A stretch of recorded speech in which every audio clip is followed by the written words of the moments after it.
And welcome into another edition of the Varsity Voices podcast presented by C Spire, where we call timeout, but we're really not calling timeout. Just like some coaches in recent weeks have done. But anyway, we're having a fun time getting ready for week number 8 of the high school football season here in our pregame coverage, which is brought to you by the Oxford Falls and Sizemore Catering. You can get free shipping on all orders over $100 if you visit them at theoxfordfalls.com and get you some comeback sauce, get you some Sizemore sauce, all kinds of different sauces. But you don't just have to go online because, like Brandon Davis found out, and I said last week, I had it at the Canton Flea Market, and you picked up some Sizemore sauce this week, didn't you, Brandon Davis, voice of the War in Central Vikings? Yeah, my daughter and wife went over to the Canton Flea Market and saw Steve and the good folks over there and picked me up a bottle. And we need to get that stuff down here in Vicksburg. So, but yeah, I do have a bottle of it and excited to use it. Yeah, that's good stuff. We love Steve Sizemore and everything. You know, I took Outlaw Bill a bottle for the baseball championships, right? And then he didn't yell at me any. So that's what Sizemore sauce will do. keep you from getting yelled at. But someone that, you know, never does any yelling whatsoever, that is Jared Schatz, the voice of the Germantown Mavericks, who just he's probably did a little yelling on the radio this past week because Germantown got a big win. Yeah, big win over the Starkville Yellow Jackets, 1-0 in district. Yeah, it's big win in District 2 7A, but what I'm most excited about is talking haircuts with players, coaches in the state of Mississippi, and you two guys. I mean, we might get to see pictures of you guys with hair. I can't wait. I really don't know if the world is ready for that because when I say I had hair, I had a lot of hair. I mean, I had curly, just a lot of it. And I think we'll like I said, the people aren't ready. I'm not sure the people are ready for that. I don't know about Davis. I don't know what his lettuce looked like back in the day, but mine was like just like Carrot Top, man. I think I've seen Breck with a picture at Talladega as a kid, which kind of reminded me of my childhood. Yeah, judge away, folks. But Davis, I have not seen a picture of you as a youngster with hair. I am just, man, I am so ready. Been many moons since I've had hair on this head, But yeah, I'll dig around, look down memory lane, and see what I can entertain you jackals with. It should be fun. Yeah, Schatz is talking about me at Talladega, sounding like this with my shirt off. Hey, it's next weekend, and my dad has like on it was Winston Cup back then. Can't say that now, but he's got a Winston hat on. And then there's another picture of me as a 5-year-old with the King of Beers hat on. So yeah, there's all kinds of blackmail material at my when I get out to my mom's house for Christmas, the photo albums come out, and there's plenty because my mom was all taking all kinds of pictures. We got photo albums like crazy. Hey, seriously, a buddy of mine, he just like renovated a school bus.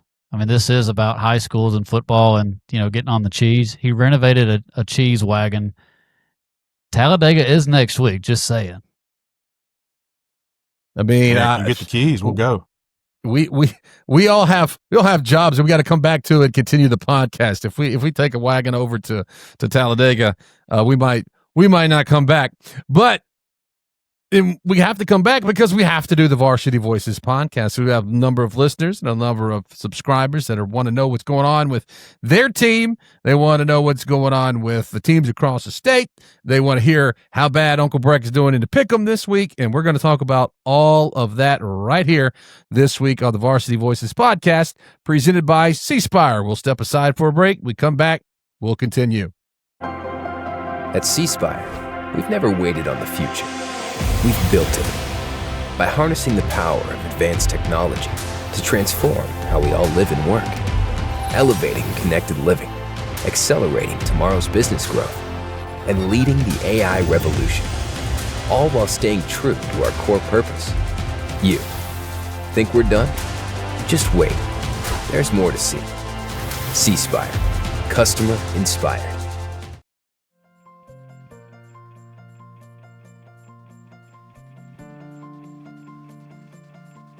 She had a good coach that pointed her in the right direction, and we were able to get to her quick enough, and she's young and healthy enough that she's going to have a great outcome. I would say the biggest difference is just how Dr. Moss explained everything. I went into my second surgery knowing exactly what after surgery was going to look like, what during surgery was going to look like, and it just made me feel a lot more comfortable and confident with my outcome. This will be a 37-yard field goal attempt. Snap is back, and that ball's kicked straight up in the air. It's going to be fielded by Moberly. Moberly going to try for the return. He gets around the corner, breaks back inside across the middle of the field. This one's coming all the way back. I guess since it didn't go into the end zone, you can. And Spence. Kick six, baby. That's a kick six and a Rebel touchdown. And welcome back into the Varsity Voices podcast presented by C Spire. It's our first quarter where we go back and take a look at the week that was and overreact and underreact, do all kinds of reacts. And that first quarter is brought to you by Mississippi Sports Medicine. Whether you're on the field or in the stands, you can get back to what you love fast. That's your go-to team for orthopedic care in Mississippi. Visit MississippiSportsMedicine.com to schedule an appointment today. All right, let's go back and take a look, as we always do, at the top 10. West Point, even though much to Brandon's disappointment, they didn't have any problem this week with Pontotoc, 50-13, so they continue to roll. Tupelo also no problem. The number 2 team, 43-20 over South Haven. Picayune and Pascagoula, that's a little bit of a close one. Picayune wins it 38-36, but Brandon Pascagoula was up early in that one, right? Yeah, they were up 20-0. We were watching that one from the press box, and we were calling our game, and I saw the score, and I'm like, holy Toledo. And then afterwards I went back and after the game to check scores, and I saw that Picayune pulled it out. But yeah, I was kind of surprised to see that, to be honest with you. But a good win by Stogner and the boys down there to pull that one out.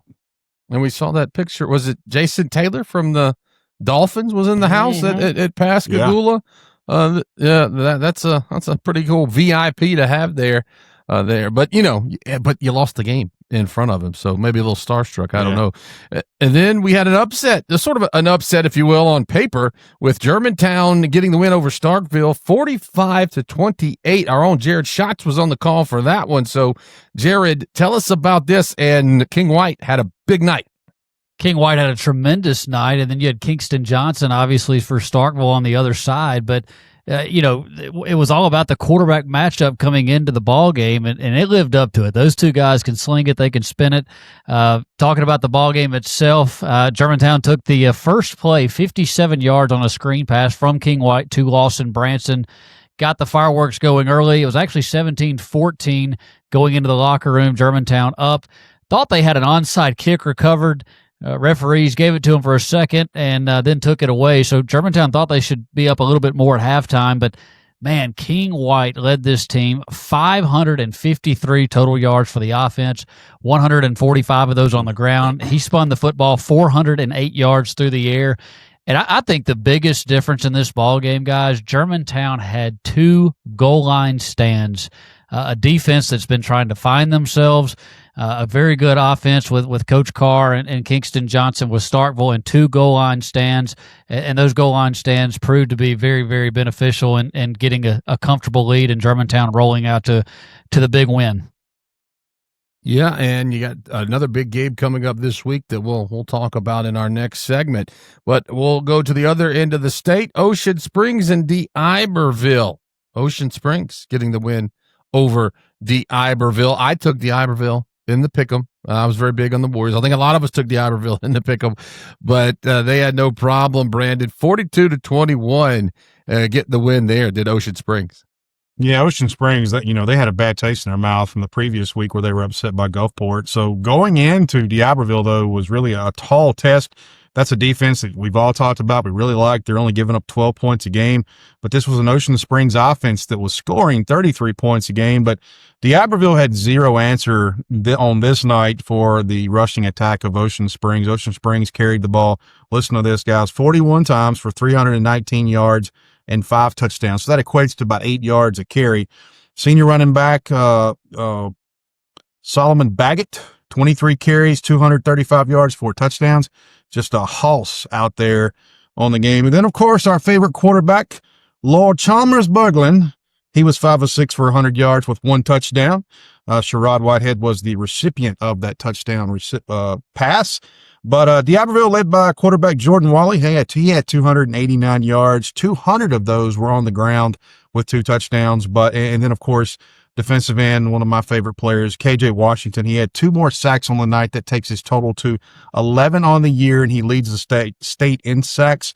But again, it was the rushing attack from Ocean Springs that carried the Greyhounds to a 42-21 win down on the coast. I'll say this, I think probably the worst thing that happened to D'Iberville was Gulfport putting it on Ocean Springs the week before. I would agree. Yeah, you get a mad Greyhound. Oh yeah, it woke them up for sure. Coach Bramlett woke them up, and yeah, I was surprised that they were able to rush the ball the way they did. This D'Iberville defense has been lights out, and we thought maybe one of the best in 7A, and maybe they still are. They just caught, like you said, shots. They caught Ocean Springs in a bad mood. But, yeah, it was a bad night to be a D'Iberville Warrior. And I did pick Ocean Springs, so thank you very much. I did not. I took D'Iberville. I didn't do too great in the pick 'em this week, so we'll get to that in overtime, and I'll have to eat my crow in that one. But another one, Columbia Macomb, the big one down in 4A. We talked about how we had the 4A South premier matchup and the 4A North premier matchup. Now, one of those lived up to the billing. This was not that one. Columbia had no problems with Macomb, 38-14. Of course, Macomb had been undefeated. They had beaten Poplarville the week before, and Columbia seems to be just rolling through the South in 4A there. Now, a lot of football still left to be played, but I think at this point, I think all of us probably think Columbia may be the favorite there in 4A South. They just look like they're on a mission right now. It's hard to get, 15, 16, 17, 18-year-old kids up every week. This team's not missing a beat, guys. And I don't even think they've peaked yet. That's the scary part. I don't think they're going to miss a beat. I think that they're playing inspired football. They've got Builder back. He's back in the house. He's like he never left, and he came back to an already a talented squad, and they are answering and they're listening to his coaching style, and it's very impressive what they're able to do down there. And I don't think, we talked about it earlier, I don't think there's anybody in the state that's going to beat them in 4A. I will be surprised right now and I feel confident saying that right now. If they stay healthy, there's always the X factor. There's always variables, but I mean, everything, all things perfectly happening in a perfect world. Yeah. So, but that's why you play the games, right? That's the fun part of this. I'll come back when we get to the other 4A game. That was the premier game. I'll come back and talk a little bit about Columbia on that one. But another one that did live up to the billing, look, cross town there, or what they call across the river where they don't say each other's names, Petal and Oak Grove. Petal coming through and getting the win 28-21 over Oak Grove in a rivalry game down there in the around the hub city. And that was a fun one. Oak Grove kind of stumbled out of the stretch. They had won 4 straight, and Petal, kind of the same thing. It had some big wins and then some losses, but Petal getting the better of Coach Causey and the Warriors there in Hattiesburg. Yeah, I think Petal's probably the hottest team in 7A. After that loss to Columbia, they have been rolling. In this game here, big first half from Aisley Brown, the running back, and also Caden Belton, the quarterback, very dynamic. And I didn't realize that Oak Grove had won 8 of the last 9 games in this series. And you talked about rivalry. People don't realize these people, they do not like each other. You don't wear red in Oak Grove. You don't speak OG over in Petal. I mean, it is serious. And Petal actually jumped out ahead and went up 14-0 on this game. Oak Grove clawed back into it. It was 14-7 at the half. Actually, Oak Grove came out in the second half and they tied it up, and then it was a slugfest. So Petal's defense and offensive line really took control of this ball game down in the trenches, and it was just a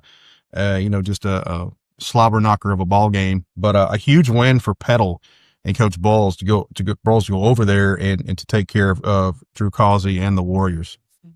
Yeah, I thought Oak Grove coming into that ball game was one of the hottest teams in the state, and they were. They had the tough loss to Starkville. Germantown whipped them, and then they beat 2 teams from out of state. Actually had a home game for once because they went. I think their first home game was 3 or 4 games in, and they were playing really hot. But I watched a little bit of the highlights on that ball game. Brandon, watching Petal, did that not remind you of a throwback, the way they run the football, play defense? I think I saw a couple tight ends in there. I mean, big personnel. That is a football team. If they can run the football like they have been and play defense, they are going to be scary down the stretch. I mean, they're a reflection of their head coach. Look at who their head coach is. He's won everywhere he's went, and that's the style of football that he plays. He's old school, and he knows what he's doing. So when these kids finally buy in and they've got a great defense, and when you throw in a good offense and can run the football, it's a dangerous combo. But yeah, you're absolutely right. It's fun to watch them and the style that they play. And they got a big one this week against Brandon, and we'll talk about that here coming up in our next segment. But get to the other 4A game I was talking about, the one in the north, Kosciuszko and Louisville, the game I got to see, and one of the best ones, except for my team being on the losing side of it, right?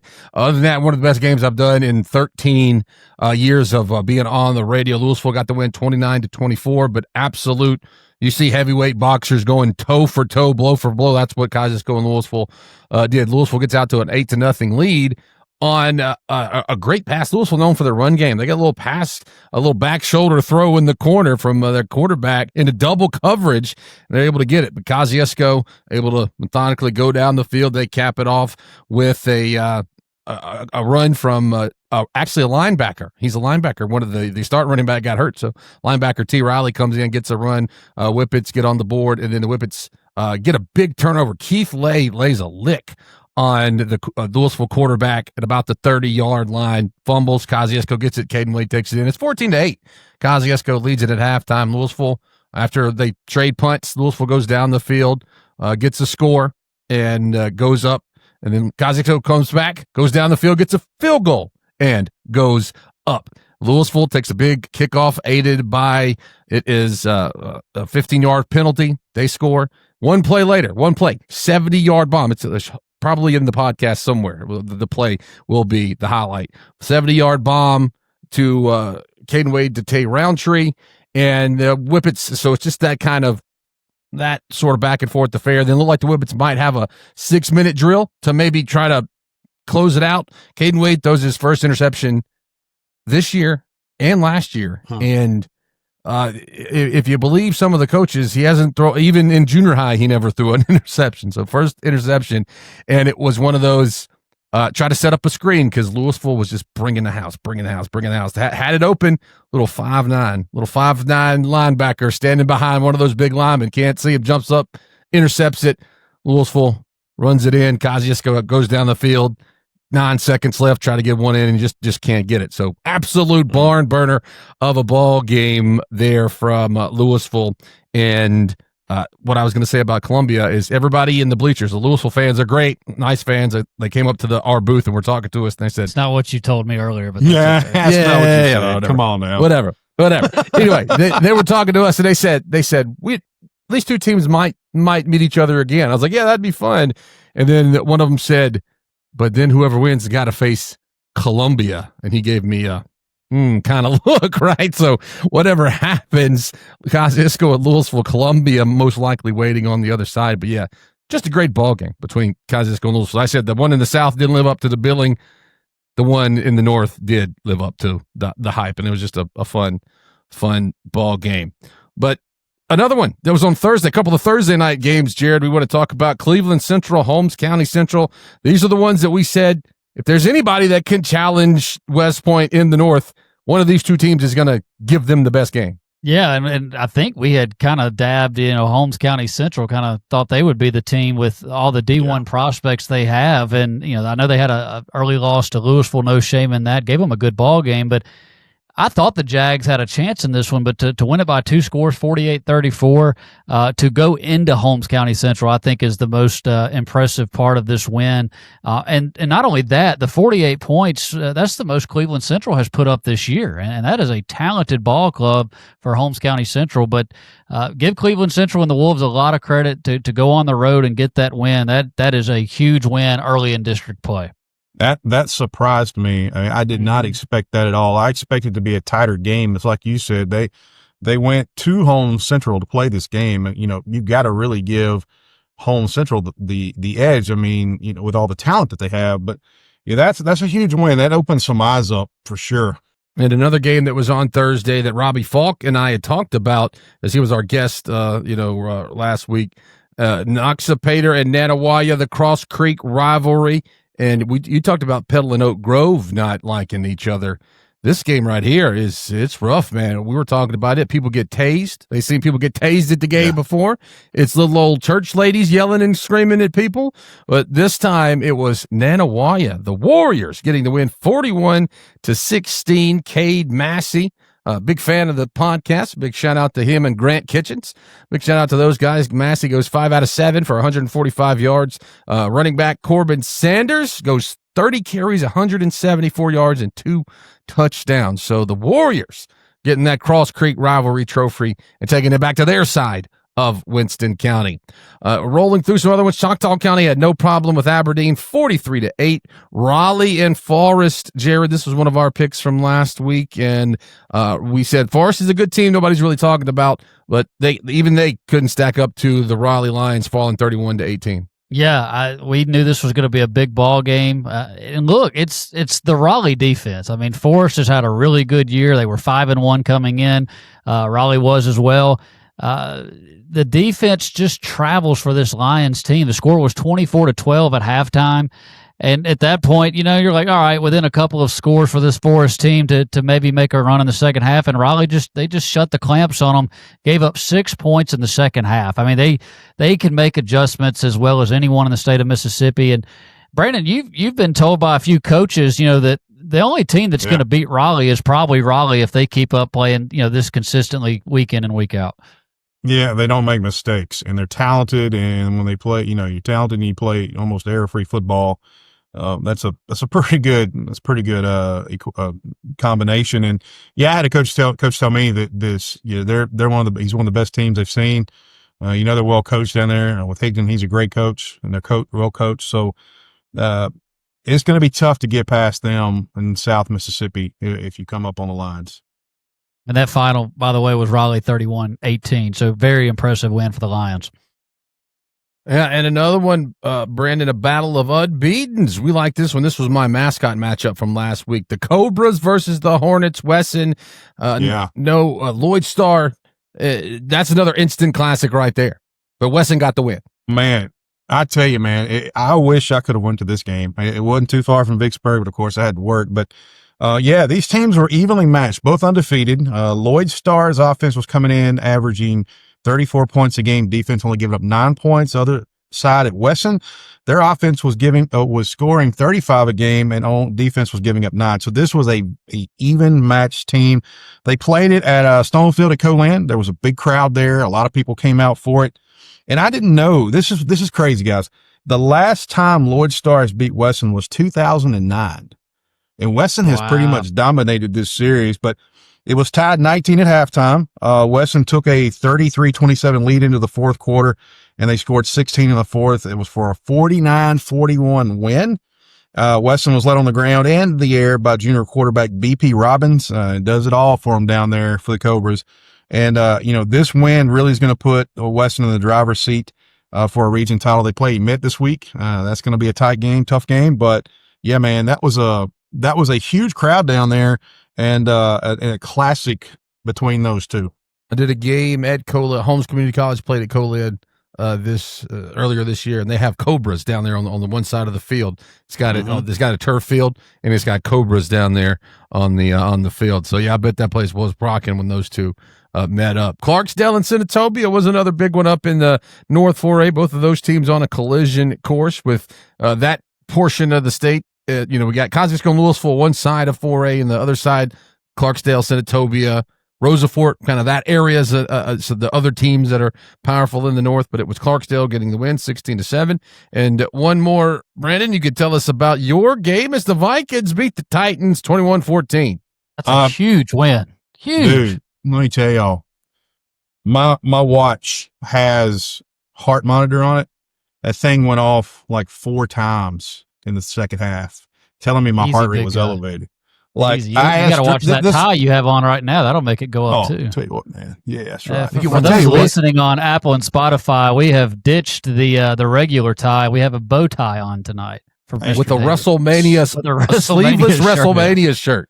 Look, kids, dress for the job you want, not the job you have. So that's why we're dressed up tonight. But no, one of the first things I asked Josh Morgan when I saw him after the game is, where do I send a cardiologist bill to?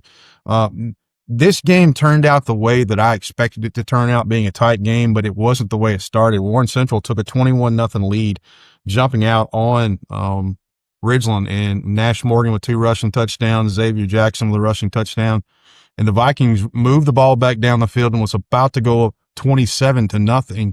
Excuse me. Nash Morgan throws a pass to Blake Carruthers at the goal line. It hits Carruthers' hand, a little behind him, and intercepted in the end zone by Ridgeland, and they got a touchback. And then from that point on, it was pretty much all Ridgeland in this game. Warren Central's defense was bend, don't break. DK Wallace was phenomenal for Ridgeland. He drove his team up and down the field. It was 21-7 at the half. Ridgeland comes out in the third quarter to score again, and it was a 21-14, and then Warren Central just had to survive. It was a scrape, claw, anything you could do.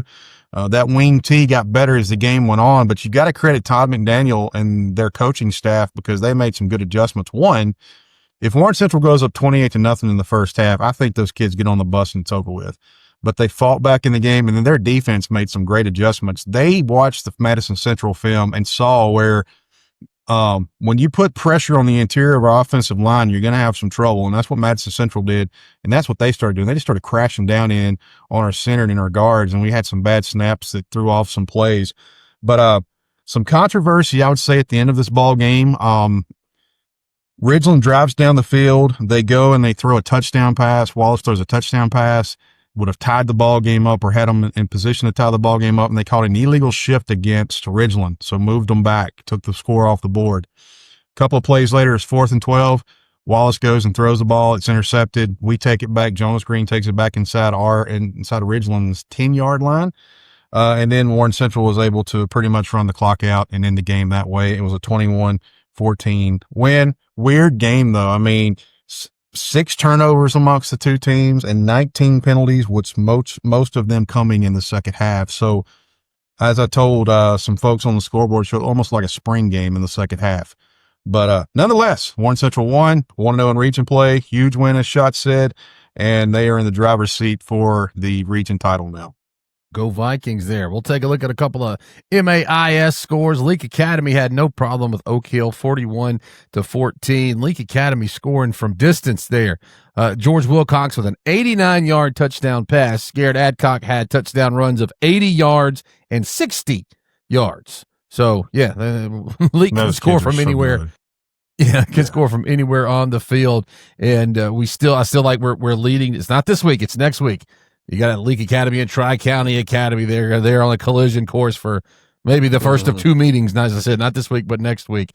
And then Jackson Academy and Jackson Prep. That was a close one. Thought that, Academy would run away with that one, but JA gets the 16-7 win over Prep there. So a little bit closer, if I can go to Lee Corso, closer than the experts think or thought. Mm-hmm. But that's a look at all of our first quarter recaps of all the great games from last week, and want to talk to you about C Spire. With C Spire, you've got all the technology you need for connected living, fiber fast home internet, ultra secure Wi-Fi, and nationwide 5G wireless you can count on. There's more to see at cspire.com. C Spire, customer inspired. Well, you know what gets us inspired? Whatever's on the whiteboard back there for Brandon Davis. And we're going to take a break. When we come back, that's what we're going to talk about this week. Back after this here on the Varsity Voices podcast presented by C Spire. Hey, it's me, Gus the Gopher for Atmos Energy. I dig all around the yard. Occasionally, I bump into a utility line and get a headache. But if you hit one with your shovel, backhoe, or ditch digger, you could cause a gas leak, disrupt service, or worse. So call 811 at least 3 business days before you or someone else digs in your yard to have those underground utility-owned lines marked. It's free and it's the law. You dig what I'm saying? For more on safe digging, visit atmosenergy.com/811. From the seed and the soil grows row after row. We take care of this land, using just the right amount of our natural resources and never more than we need. We are only one of thousands, but we are united as one to grow the food, fiber, and shelter you need every day. Because Mississippi needs us. Mississippi needs farmers, the farm families of Mississippi. Caden Wade looks to his left. He's going to throw. He's got Roundtree wide open. Catch made at the 40. There goes Roundtree. One play, the Whippets reclaim the lead. And welcome back in to the Varsity Voices podcast presented by C Spire. This is our second quarter. Second quarter is brought to you by Atmos Energy. Be sure to call 811 before you dig. And as we said, we always love what's going on in this quarter. We take a look at the whiteboard and see what's happening. But first up, we want to get a little bit more serious with you. And in our Environment Masters studio, I'm showing some love to Alcorn State with the Alcorn State helmet right here. Of course, we had the tragedy with all the shootings this weekend at Alcorn State, Jackson State, Heidelberg, Leland, Rolling Fork, all that. Just want to send out our thoughts and prayers and well wishes to everyone impacted by those senseless tragedies. But yeah, I wanted to show some love to the Braves here with this helmet in my Environment Masters studio, and then we'll jump over to a little bit of more of an uplifting story. Got a jersey here, Antonio Harmon, and he used to play for Mississippi State.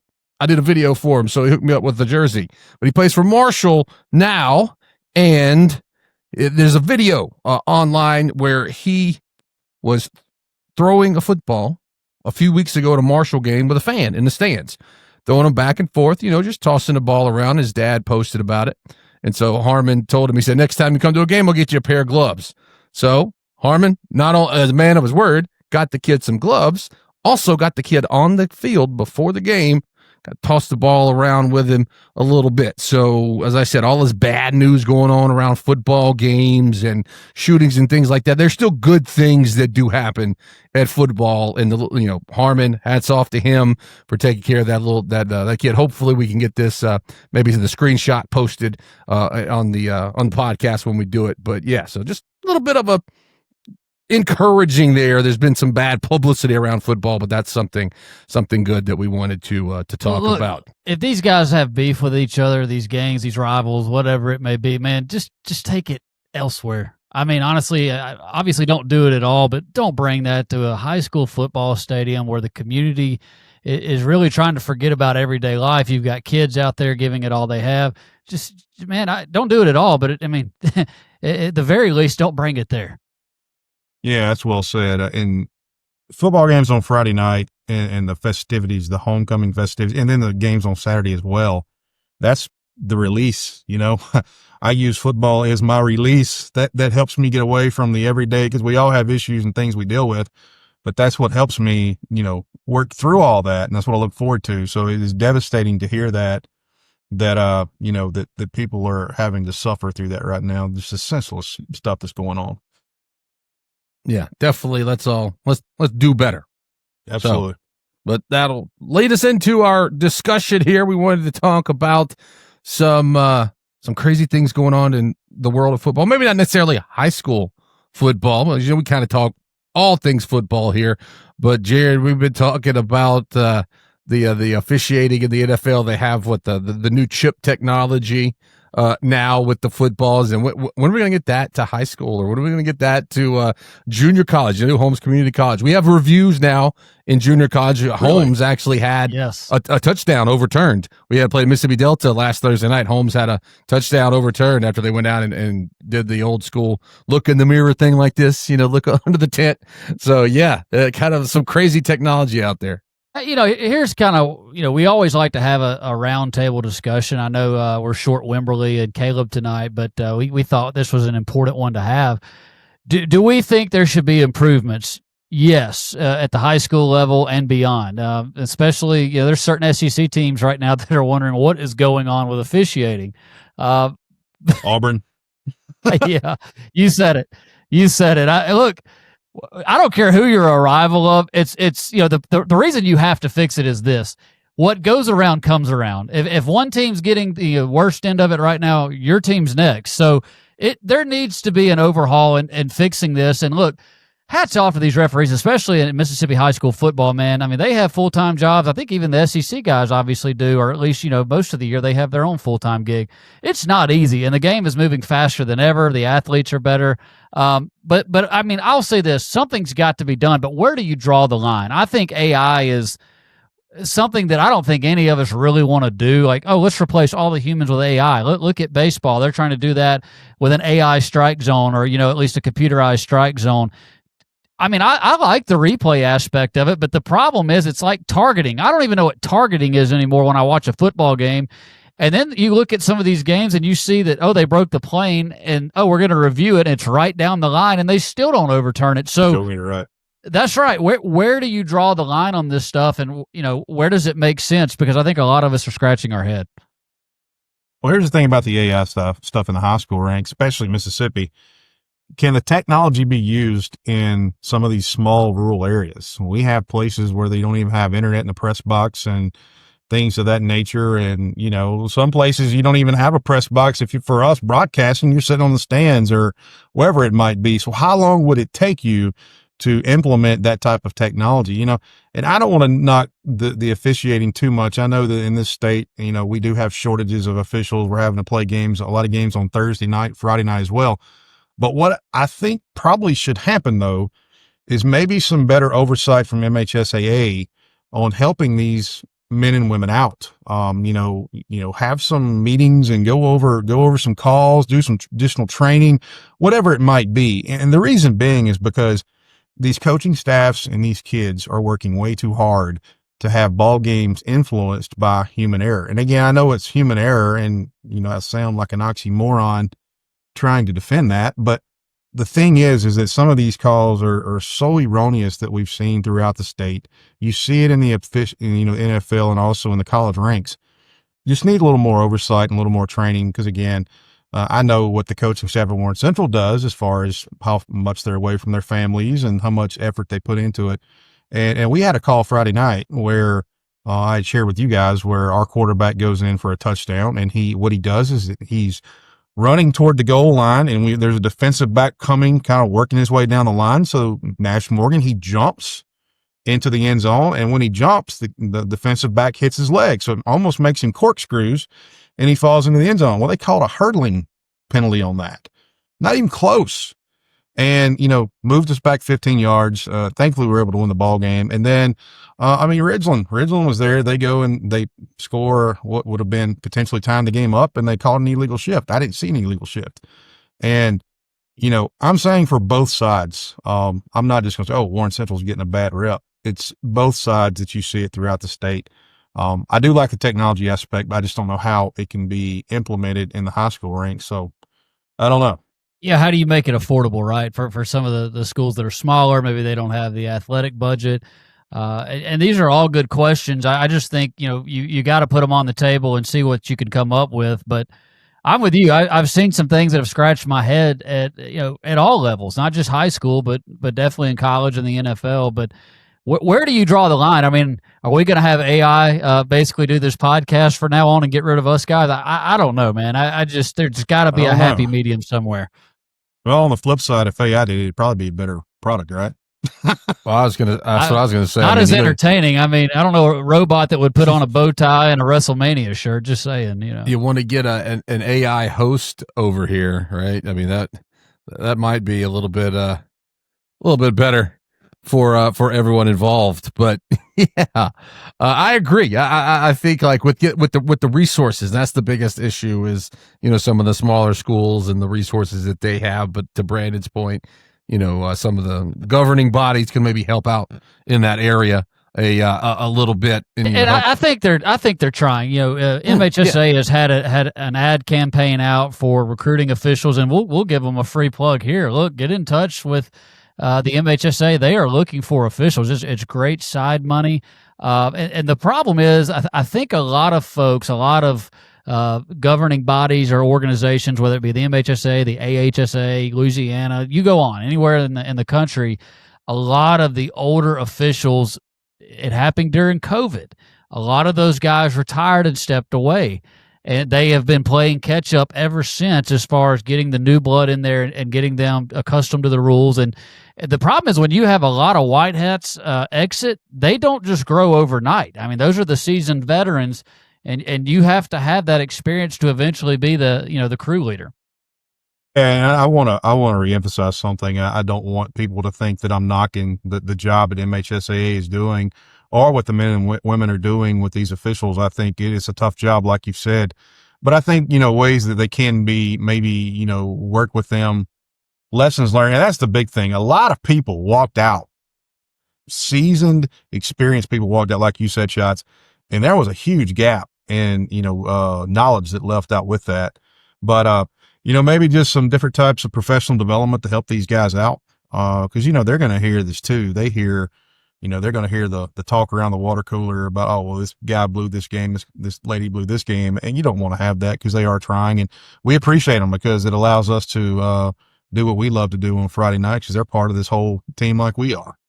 Yeah, I agree. And a lot of places, I don't know where you guys go, but a lot of places where I go, I sit right next to a lot of the clock operator on the staff. They're usually right next to me. And as I said, I get to talk to them almost especially Kosciuszko. They're literally right here. So if I ever need a call or we don't know what it is, I can lean down like this and they'll tell me what it is.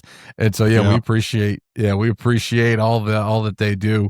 But yeah, it's one of those things like football and sports. Everything is always evolving. Everything's changing, and you just kind of have to try to keep up with the times there. And that'll lead us into our next discussion because there's a lot of things that do change over time. And one of those, hairstyles. Brandon Davis and I obviously don't have that problem, right? We kind of have the same look, right? Classic look that never goes out of style. But there are some places and some coaches that over the years have had great hairstyles. And we've submitted and asked folks to send us in some of their favorite coaches with hair, local coaches. And we've got a few, Brandon Davis. So let's talk about that. Yeah, on my Environment Masters board on the whiteboard this week is best hairdos, past and present. So first off, what I want to do, we're going to start on the honorable mention side tonight, and Jake Wimberly not being with us, miss you, brother, love you. We're going to talk about him because, Breck, whenever you have any children, you have nieces, or, you're an Uncle Breck, and, you've got family with kids and all, and you had young kids. When they bring you a piece of artwork, you're not going to say it's ugly. You're not. You're going to say it's beautiful, it's wonderful, it's this, that, and the other. Well, with Jake Wimberly's hair, that's what we do with him. Because on our podcast, the people with the two best hair would be myself and Uncle Breck. So, Jake, we love you, and we tell you what you want to hear, but that's really the reality of it. But we got to looking at that too, and that's just what's going on with here. Because bald is beautiful. But we got to looking at some others from around the state, from around the country, and appreciate those that helped us out with this. And so we're going to go over with some people, and I'm not going to start with number 1. I'm going to start with number 7, because to be honest with you, this really could be 1 through whatever the letter is to 7, because they're all 1 in my book, because I just think these are beautiful hairstyles. But the first one I'm going to start with is Coach Hunter Irons, the offensive line coach at West Lauderdale. And I'm going to tell you guys, this dude is my spirit animal. I'm telling you, my spirit animal. He's got it flowing. He's got it's flowing. He's an offensive line coach, so he looks like he doesn't care, like he just rolled out of bed and went out there and he's coaching the boys and he's getting on. I mean, this guy is my spirit animal. Kudos to you, sir. The next one. Oh, time out. Let's just take a moment of silence for that mullet. Yeah, man, that's great. Oh my God. It's beautiful. Just everybody, 3 seconds of silence. 3 seconds.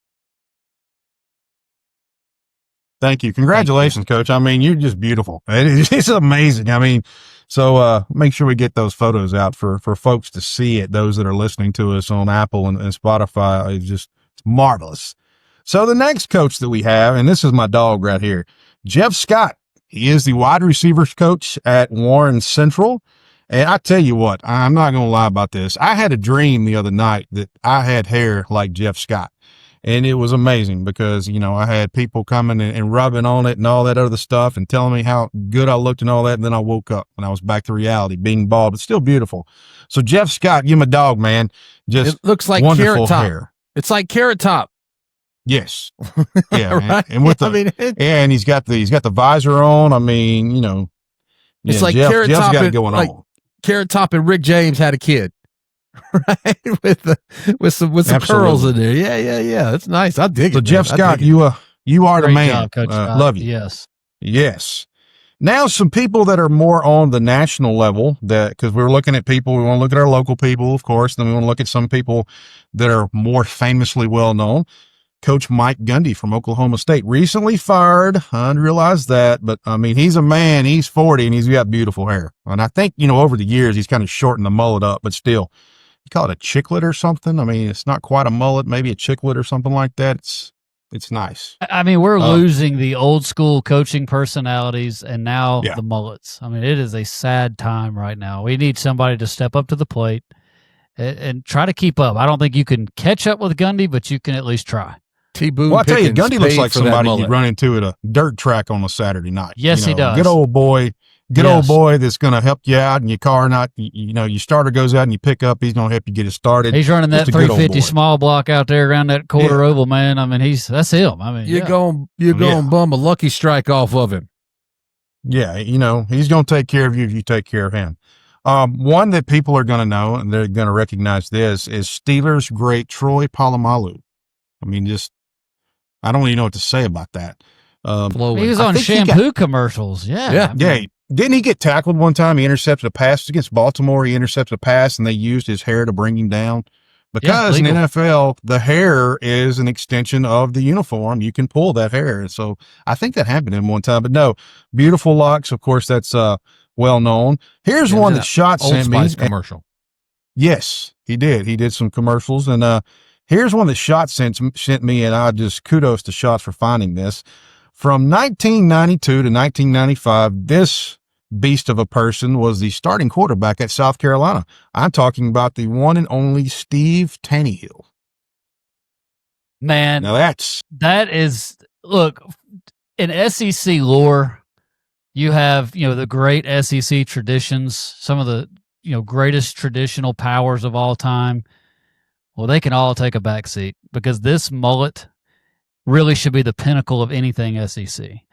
And for those that are old enough, I know we're taking you back in time. For you young kids that just have not seen Steve Tannehill's mullet flocking in the breeze out of his helmet, you need to go really do yourself a favor and Google that as soon as you can. And I'll say this. There is some young buck up in Bruce, Mississippi right now that wants to impress a cheerleader. Okay. You're struggling. You're on the JV. You just can't crack the varsity squad. And when you do, you're third string. Okay. If you want to impress that co-ed, go look at Steve Tannehill. That is what you need to do, son. And I promise you, I'll dance at your wedding. So Steve Tannehill. Right now, we can get it done by spring. Let's go. Yeah. Uncle Breck will officiate it. We'll take care of it. Your parents may hate us, but DJ. He'll DJ it and he will officiate it. He'll do your package deal, and I'll dance and sing and whatever we need to do. But I tell you what, the only thing go in out there. Steve Tannehill's closet are jorts. That's it. Jorts. Need nothing else. Jorts. That's all he needs. That's all he got. Jorts. Only thing in his refrigerator is Milwaukee's Best. Gatorade. Likely so. Gatorade for you young bucks out there. I mean, I know, so the next individual, you got to go way back for this one. A gentleman, and honestly, I think Uncle Breck and I, if we took a little time and a little motivation, we could pull this one off to a T. 100% pull this off. I'm probably going to butcher this guy's name, but he was a kicker from back in the day. Started out back in the 60s with the Lions, kicked for the Dolphins, kicked for the Saints, kicked for the Buccaneers. Garo Yepremian. There you go. Yeah, a Dolphin Close kicker. enough. The dude had huge sideburns. And then like at the top, he had like the old horseshoe, and I mean, he just was full there. So there you go. Perfect. Yes. George Costanza. Yeah. So Garo Yepremian. Imagine in Home Alone when Harry's hat gets, melted to his head. Very And good. it's kind of like right there. That's what it looks like. And then he's got hair on the side, so the toboggan on the side, and then the hat's melted on his head. When the flame hits it, that's kind of the vibe I get from this kicker right here. So for all you kids out there, if you don't know who I'm talking about, and I didn't spell it out for you, just go look up Dolphins kicker from the 70s with funny hair. It's going to pop up. I promise. It's not Ray Finkel. Don't look up Ray Finkel. Don't do that. No, it's not Ray Finkel. Good. Thank you. And then if we go to a 1B, 1A, I mean, how can you not have the Boz? Brian Bosworth. The Boz is I mean, awesome. just, I don't even know how to explain this guy. I mean, it's, I don't know what the cross would That's be. just I guess vintage if you cross, 80s, man. Vintage 80s. yeah, it is. It'd be like if you I mean, cross it's like the a flat tractor top that pull. goes into a mullet shaved on the side. What do you? Yeah, I don't know what You know what you it. call that? It's not beautiful. It's beautimus. Beautiful. Yes. I mean, I'd buy that. I mean, and the Boz was just a fearsome linebacker. He played at Oklahoma. Character. Played in the NFL. He's actually in the Dr. Pepper commercials now. He's the sheriff in the Dr. Pepper commercials. He's the right? sheriff of Fansville. That's right. Yeah, The Fansville that's guy. him. That's Yeah. the sheriff of Fansville. Yeah. That's him. So for all you young kids out there, you watch those Dr. Pepper commercials, there's the Boz. So, and then finally, last but certainly not least, he's got to be a 1A. Mike Tufo, he is the assistant strength and conditioning coach at Rutgers. And I don't really know what to call this, but we had to recognize this young fella. I can't say what I want to call it on the podcast. Yes, this is family friendly. We're trying to keep, we've already talked about alcohol and getting the young 15-year-old at Bruce married to the cheerleader by growing a mullet and all this, that, and the other. So we're going to get in trouble with our parents. So yes, he has a funky looking haircut. I encourage you to go out and look at it. Reverse Friar Tuck. I'm thinking Friar Tuck when I first saw it, or like Mo from the Three Stooges, like with the bowl cut, but just but the bowl went too high. Yeah, the bowl did not come. It was a kid's bowl. It wasn't like That's right. it was a big bowl. I'm going to call it a skullet. Yeah, skullet. There's a term for it. A skullet. That might be the best way of because it's a bowl cut, maybe a mullet in the back, but then it's like all a skin on the side, so it's kind of all three in one. Imagine if Brandon Davis and I took a marker and just drew colored in our just like right across the top here. It looks like a chia pet. Just the top. It looks like a chia pet that it just never grew. Yeah, chia pet. Yeah, chia pet that went bad. These kids are saying, "What's a chia pet?" What's a chia pet? I don't know what a chia pet is. Oh. Yeah, y'all got a lot of homework to do there, kids. But no, if you have a hairstyle that you want us to talk about on this show, please send it to us. We just love interacting with you. If you have a topic that is completely off kilter that makes zero sense, we'd love to hear that too, because don't know if you guys know this, but we are really the kings of useless information and useless topics. So send it our way. But that's what we got on the board this week, and anxious to see what comes up for next week. Who knows? All I know is we need a picture of you boys with hair. That's ultimately what the people need. Yes. Oh, I've got one. I've got the one. Trust me. We will end this discussion on that note. I've got. I've got. Yeah, we'll get it to Caleb Hamill. All right, and he'll plaster it up across the thing, so that'll work. But wait, we want to tell you about C Spire. If you want the best for your roster, time to call in C Spire. Advanced technology solutions for home and business, built to make your life faster, smarter, and easier. There's more to see at cspire.com. C Spire, customer inspired. And now it's time for our Player of the Week segment, brought to you by Farm Families of Mississippi. These players are playing inspired football this week. Kidding. You look at someone like Tootie Lindsay. We talked about Tootie Lindsay before down there at West Jolds. 15 out of 20 for 304 passing yards, 3 touchdowns, 49 rushing yards, and 1 touchdown. So hats off to him. Caleb Day from up in Lafleur County, 15 tackles, 1 receiving touchdown, and a fumble recovery. How about Peyton Perkins from Eupora, the Eagles? 310 rushing yards, 5 touchdowns. You got to look at someone like Tyrion, or we call him T. Riley from Kosciuszko, 10 tackles 3 or 4 tackles for loss, 1 rushing touchdown. He was livid in the backfield against Louisville. Greg Hargrove from Roosevelt, 25 carries, 393 yards, 7 touchdowns. We've talked about him on here before. Yeah, he's a guy that we've talked about. But we talked about this guy a little bit earlier, and we named him our Farm Families of Mississippi Player of the Week. That would be King White from Germantown. I think 395 yards through the air and 4 touchdowns, 21 out of 28. He also carried the ball 9 times for 70 yards. So King White led his team to a big, big win over Starkville. And so those are our players of the week. But King White, the Farm Families of Mississippi Player of the Week, Farm Families of Mississippi. Mississippi needs farmers. And before that, King White will get a T-shirt from College Apparel and get it to him and get it posted online. And hopefully we'll be able to get an interview with him this week and get it posted. Big thank you to George Wilcox from Leak Academy. He was our Player of the Week last week. We got an interview with him. It's on all of our channels if you want to go check it out on YouTube, Spotify, or Apple Podcasts. But that wraps up this segment of the show. We'll step aside for our halftime break. We'll come back with more here on the Varsity Voices podcast presented by C Spire. Elegance is in the details. Pine Straw America's premium longleaf pine straw subscription ensures your landscape stays pristine season after season. Precision edging, flawless installation, because your home deserves nothing less. Pine Straw America. Delicious, savory barbecue doesn't happen by accident. And great wings don't happen by accident either. Whether you're heating up the smoker or firing up the grill, the award-winning crafted in Mississippi finishing sauces and marinades of the Oxford Falls makes every meal a masterpiece and every bite unforgettable. The Oxford Falls helps make every mouth-watering meal one to remember. Shop now at theoxfordfalls.com and get free shipping on orders over $100.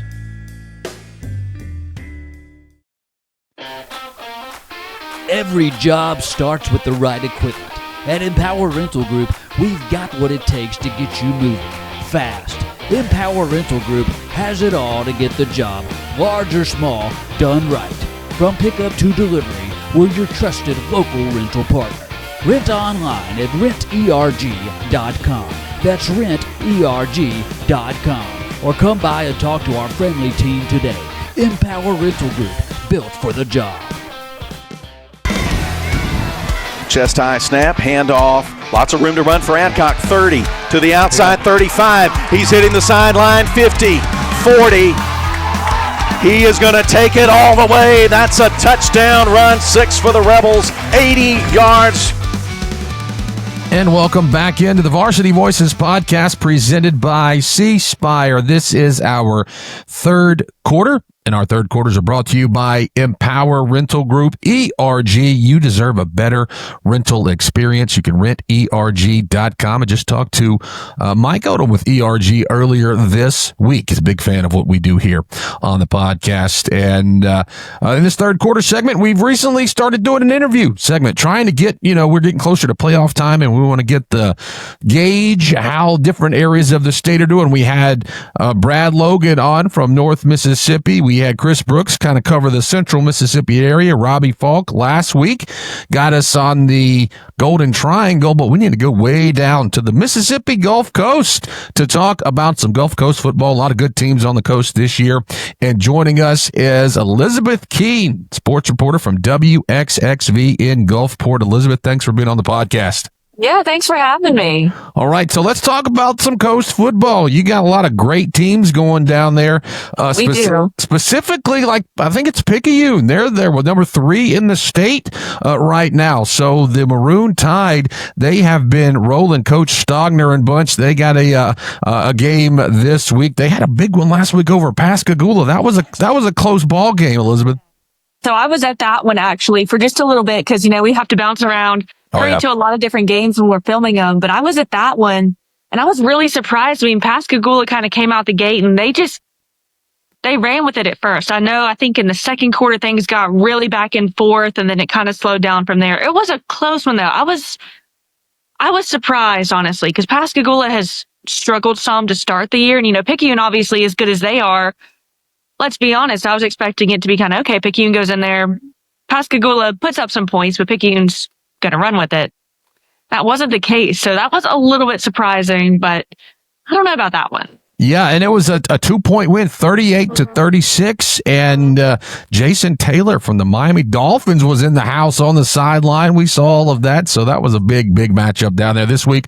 Picayune has Hancock, so not too crazy of a ball game for them, but it's football, the reason they play the game. But we'll take a look at some other teams on the coast, like Gulfport and West Harrison. That's the big one this week. Gulfport coming in at 4-2, West Harrison's at 6-1, and Gulfport, Elizabeth, might be one of the hottest teams in the state right now, coming off of that big win over Ocean Springs last week. Oh, they 100% are. They looked so good against Ocean Springs. I mean, I don't think the final score of that game indicates just how good Gulfport looked. Cooper Crosby was running it.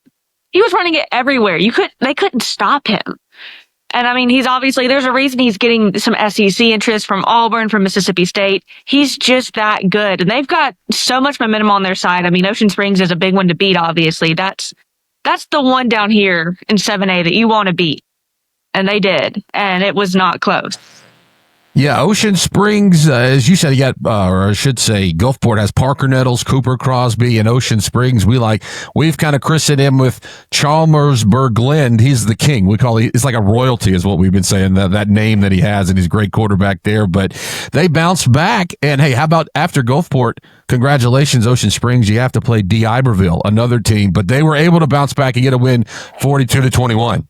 Right, they did. And that one was one that our sports director, Ainsley Brent, was at. That was our game of the week last week for WXXV. So it was a super exciting one. I know she talked on and on about how much fun it was to be there, but I know for the first half, at least, I mean, it was a close, good contest. Ocean Springs just has that momentum to pull away late, and they looked good by all accounts from the highlights I saw. Both teams looking really good, but I don't know. I think Ocean Springs bouncing back, but I will say I don't know if they're going to be the kings of 7A this year. Okay, so is that in the South or just in on the coast or just in general? I would say on the coast. Okay, gotcha. Well, yeah, you got D. Iberville's another big team, and they got to take on a good St. Martin squad who was undefeated until a few weeks ago, and those two are squaring off this week. So D. Iberville's got to find a way to bounce back from an Ocean Springs loss. I think they will. They've got so many playmakers all over the field. They've got the littlest Wally brother, as we call them, and all the Wallies are good. If you remember Jaden, Justin, and Jordan now, they're all so talented. And he kind of leads the charge. He's their quarterback. He's a cornerback. He can run the ball. He can throw the ball. He can catch the ball. He's everything. He is just drive the bus. Fill up the coolers and do just about. He can wash the uniforms. He could make the pregame meal. He can do anything. Yep. Yeah. There's most teams usually have in Mississippi. Most teams usually have that one player that can do just about everything. And then another team that's kind of having a good season, maybe a little even under the radar, is Pass Christian. They're having a good season. They're at 6-1. They're taking on Moss Point this week. Yes, I think that one they should win. And fun fact, if I've got this correct, and I believe I do, Pass Christian wins this weekend. It'll be their first district title in school history. Oh, wow. Cool. So Pass. Yeah, go ahead. No, they're good. They should win. Anything can happen in football, as we've said, but Moss Point's really struggled. They've struggled for years. Pass Christian's looked so good. Yeah, not the Moss Point of old from the 90s when I was a kid. Plus, they had that absolute. Were you at the barn burner last week when they went 6 overtimes and 0-0 or whatever it was? I was not. We kept up with it on Twitter because the tweets were perfect. They were so funny.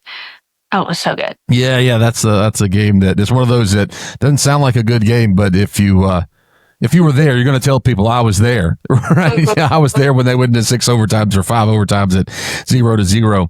But we'll look at another team on the coast. They just had a week off, and that's Poplarville. They were the defending 4A state champs, had a good run, and then they ran into Macomb and some other teams there. But Poplarville looking to bounce back this week with the game against South Pike. They're both 3-3. Yeah, I will say I thought Poplarville would be better definitely this season than they have been so far. You got to think they're riding all that momentum. They've got some incredible athletes on the field. They've got one of the best running backs, I'd say, in the entire country. And they've struggled a good bit. And they've just had really a lot of ups and a lot of downs, and they've had some good wins. They've had some bad losses. It's all kind of mixed in there. So they got to figure it out really fast. I mean, very fast. Yeah, it looks like Columbia is the team to beat in 4A down there in South Mississippi. They just got the win over Macomb this past week. Macomb previously unbeaten. And so, yeah, it looks like maybe all roads lead through Columbia and Walter Payton Stadium for the South when it comes to 4A. Well, we'll jump down to some of the smaller schools like Lumberton. I think in our preseason, show that we did, we christened Calhoun City in the north for 1A and Lumberton to come out of the south. And Lumberton's, they're still got a chance, right? I mean, they're 3-3. They're taking on Resurrection this week. Yeah, Resurrection's definitely struggled to start the year. They give it their all, which, that's what you want in a team ultimately above anything, is that they go out and compete every week. They've just struggled, and they're a smaller school. They're young. They just haven't had that breakthrough yet. So I imagine Lumberton should win that one pretty easily and kind of build up from there. Yeah, Resurrection, we talked about it before, more of a baseball school than I think I did a baseball game against a Resurrection before, but yeah, really good baseball school. But one final thing, Elizabeth, we wanted to talk about is you're there. You're on the Mississippi Gulf Coast. You've seen these teams with your eyes. Which coast team do you think is pound for pound the best? It could be like a small school. It could be an Ocean Springs. It's a big school. Well, just who's the team? Doesn't matter if you're 7A, 1A, 2A. Who, with your eyes, what team passes the eye test? Oh my goodness. Okay. This is a tough one because it's so hard for me to pick. It's so hard for me to pick, but I've really loved what I've seen from D'Iberville so far this year. I've absolutely loved what I've seen from them. They are feisty. They are fast. They are good on all sides of the field. They're so good. Pass Christian, though, even though I haven't personally had the chance to see them yet, just, like I said, going around to different schools and whatnot, I've loved what I have seen from, like Ansley, from others like that. So it's been really exciting to see those two. And I know Pass Christian had a great year last year, but I'm still sold on D'Iberville and West Harrison as long as they can keep it rolling. Okay, you heard it right there. Someone with eyes down on the Mississippi Gulf Coast, giving us an update on all things coast football. A lot of good teams down there this year with Gulfport, as Elizabeth said, D'Iberville. Brandon Davis and I on the podcast, we've been high on D'Iberville, all year long. We like what the Warriors, what they do, but you also got good teams like St. Martin, obviously Ocean Springs. So they're off this week. They get a chance to kind of, get healthy and everything. So, yeah, a lot of good football on the coast, and maybe one of those teams, out of the ones we just talked about, one of those teams probably could make their way to Starkville for the state championships on that first weekend of December. Well, Elizabeth, we appreciate you for joining us here on the Varsity Voices podcast. Where are you going to be this week? I know you got to go to a couple of games. Which ones are you focusing on this week? The fun thing about it is that we do our game of the week sponsored by Floor Trader. And what they do is it allows the fans to vote. We have 5 teams, 5 matchups lined up, and fans can vote on where our game of the week will be. Well, we don't determine that for sure until Friday morning because you got to give everyone you got to give them as much time as possible to get their votes in. So I don't know yet. It's going to come down to Ansley will go to the game of the week, and then we'll kind of see what's left from there. So there's no telling. I go in on Friday, and I get surprised with this is what you get to do today. And it's so fun. You just don't know. They're just like, all right, hey, yeah, here you go. Hope your GPS works. You're going to this place on Friday night. But I mean, it's the Mississippi Gulf Coast. There's not a bad place to go. Watch a game, perfect. Right? You can go anywhere and just. I will go anywhere. I'm so happy to go anywhere. When I find out where I go, it's kind of like, I don't want to say it's like winning the lottery because I don't think that really fits it, but it's like a nice little surprise, and I love surprises. So going in and saying, okay, hey, you're going to go to Ocean Springs today, or hey, you're going to go here or there is so fun. Well, we hope that you get to go somewhere that you want to go, but obviously you're fine with going anywhere. But Elizabeth Keed from WXXV in Gulfport joining us this week as our Mississippi Gulf Coast correspondent. And hey, Elizabeth, if it keeps rolling, we might bring you back on come playoff time to break down some of these playoff matches. Oh, yeah, because I think we'll have quite a few. All right. Well, Elizabeth, we appreciate you for joining us. We're going to step aside for another break. When we come back, we'll get to our fourth quarter where we break down the games of the week. You're listening to the Varsity Voices podcast presented by C Spire. When your AC goes out, your sink leaks, or your breakers are tripping, you need help fast from someone you can trust. That's why we work hard to have the fastest service times and the most knowledgeable technicians in Central Mississippi. Our promise to you, at your door in under 24. So don't wait days for others to show up. Call Environment Masters for hassle-free plumbing, electrical, and AC. At your door in under 24, because it's not cool to make you wait. Never settle when building or remodeling your home. You may think you can't afford brick, but you can. For less than $1 a day, you can own a full brick home. The money you save on painting, heating, and cooling costs, along with lower insurance, will put money back in your pocket. Go to CherokeeBrick.com to see how affordable brick really is. Spend less, save more on the look you want. Cherokee Brick. Life's just better with brick. Genuine Mississippi, grown and raised and crafted, made. Genuine Mississippi.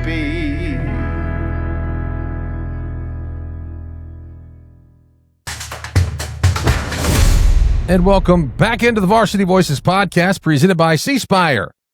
Put the fours up because it's the fourth quarter here where we'll take a look at all the big games that are happening this week. This is week number, was it week 8? Is that right? We already at week 8? Rolling by, man. Yeah, it is week 8. Wow. Depending on, between week 0, we're saying week 8 is what we're saying. But wow, this segment is built by Cherokee Brick. That's America's most trusted brick supplier.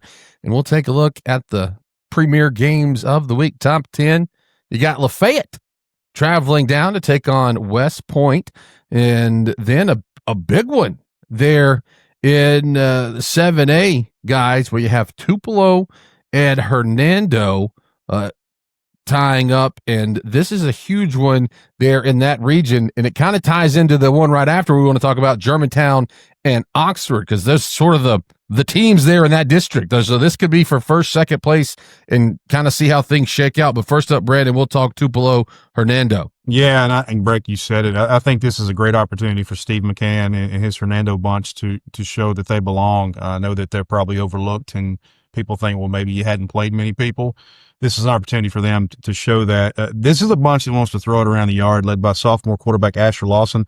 What I like about him is he's got a 60% completion rate, and anything 60 and above, that's really good in my eyes, obviously. 530 yards, 7 touchdowns on the season. He's got a junior running back, Cooper Langford, that he can use at his disposal. On defense, defensive end Jackson Weathers has 4 sacks. But again, this is a Hernando team that likes to throw it around. He got a big one over Horn Lake a couple of weeks ago. And they're going up against, obviously, a big Tupelo team. Tupelo did not take a bye this season, which, you could debate that, whether that was good or bad. But Ty Harden's bunch is averaging 32 points a game on offense. They're only giving up 13 on defense. They are 9-1 historically against Hernando, so they have the edge, obviously.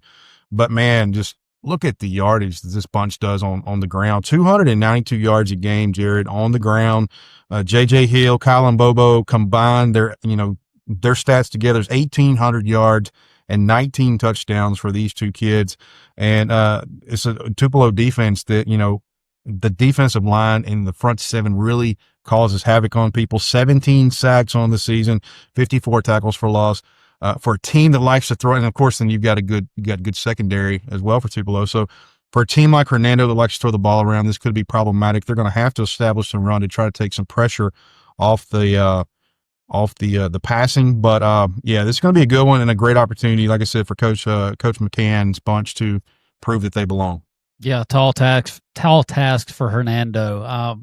Tupelo, you don't have to throw it, so run the football, play defense. That's the name of the game for them. But for Hernando, I think if they can win on first down, get in second and third and short, they can make this game interesting. Now, that's much easier said than done because Tupelo is so good on the defensive side, and I know a lot of us know that, but you always hear about J.J. Hill and Kylan Bobo and that big offensive line. But if you're Hernando, I think you're going to have to win on first down, really spread Tupelo out and see if you can really, I think it's the timing routes. Can you get a few timing routes to hit? Can you get in second and third and short? That's going to be huge in this ball game. Yeah, high percentage passes for Hernando. Mhm. You're going to have a very aggressive defense, throw some screens, wide receiver screens, running back screens, whatever you can do to try to keep them honest. That's what it's going to take in this ball game. Yeah, it feels like, we were talking about Tupelo a lot the first few weeks of the season, and then they lose to West Point, and all of a sudden it's like, well, I don't talk about Tupelo as much. They're still pretty good football team, and they lost to West Point, which everybody loses to West Point. So it's not like we have to count out Tupelo. They're still a really, really good football team. But as we said, we'll kind of get that one in tandem with the one you're going to be at this week, Jared, Germantown and Oxford, because that's another big one in that district with some playoff implications. Yeah, Hernando Tupelo, winner of that's going to be in the driver's seat for District 1. And then here you go.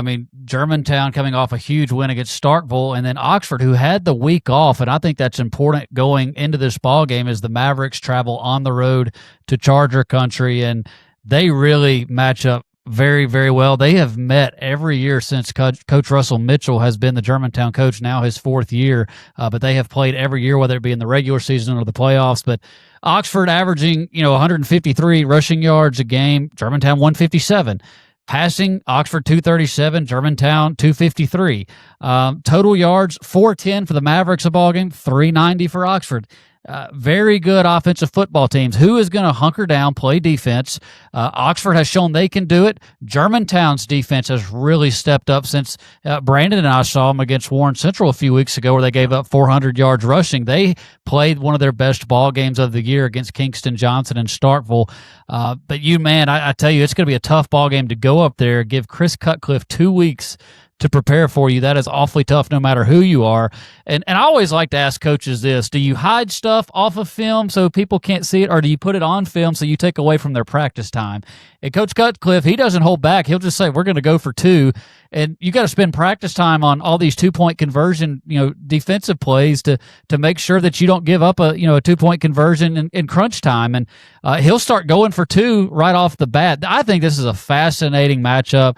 Drew Dean, the quarterback, he's over 200 yards passing a game. King White, our player of the week, he's been phenomenal. 2 really good wide receivers, Kingston Gregory for Oxford, Keyshawn Coleman, the Tulane commit for Germantown. But I really like the 2 backs for Germantown, Nye Johnson, Lawson Branson. If they can really get that running game going, I like them. But look, Oxford's got some beast as well. They've got another Pegues in the backfield. They've got a young man named Damari Frierson. He is a big boy in the backfield. I think he complements this Oxford offense very, very well.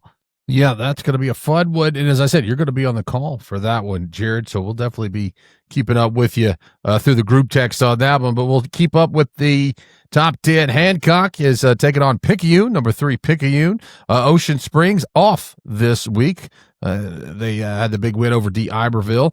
You got Columbia, who we've talked about, who's kind of rolling there in 4A South, taking on Tylertown.